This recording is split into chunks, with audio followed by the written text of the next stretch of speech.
Hello, my name's Bo, and I am an associate lawyer here with the Feldstein Family Law Group. Today, I want to make you aware of the very serious family law responsibilities involved when you sponsor a spouse to immigrate to Canada.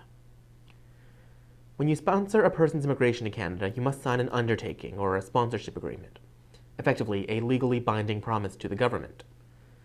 This undertaking commits you to provide that person's basic requirements, including food, clothing, shelter, fuel, utilities, household supplies, personal requirements, dental care, eye care, and other health needs not provided by public health care. It's a big commitment. In essence, you're assuming responsibility to make sure your sponsored spouse will not have to rely on any public welfare programs during the commitment period. If you fail to provide the promised necessities and your spouse is forced to rely on public welfare programs, you've agreed in advance to reimburse the Canadian government for the cost of that assistance. This obligation usually continues for 3 years, starting on the day your sponsored spouse becomes a permanent resident of Canada.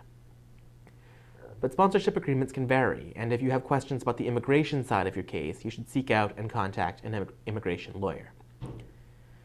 But what if your marriage breaks down while the sponsorship agreement is still in place? In some cases, involving very short marriages, courts have used the duration of the sponsorship agreement itself as the appropriate duration of support. In other words, spousal support would be owed until the end of the commitment period, the 3 years or whatever it is. Some courts have also ordered higher levels of spousal support than would normally be required by family law. This is because by signing the sponsorship undertaking, you've agreed to provide your spouse with all of the basic necessities of life. That's a higher level of commitment than it would appear in a more typical case. However, this may not apply if the would-be recipient is already financially secure. For example, if your separated spouse is employed, has a stable place of residence, and is otherwise at no real risk of needing social assistance. In that case, the sponsorship, which is all about keeping them off social assistance, may not be as strong a factor. The judge may decide that the usual spousal support rules should apply instead. Every case has its own unique factors, and many rules and exceptions have been developed by judges. There's no one statute that holds all the answers. It's therefore very difficult, and sometimes even impossible, to know in advance what a judge will do in a particular case. It's therefore important that parties consult with a lawyer to determine appropriate spousal support provisions, even in a typical case.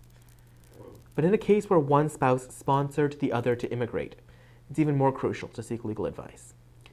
Many factors have to be considered to determine the amount of support that will be paid and the duration of that support.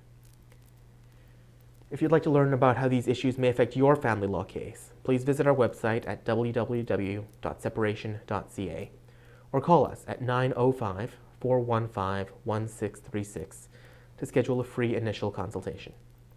Thank you for watching.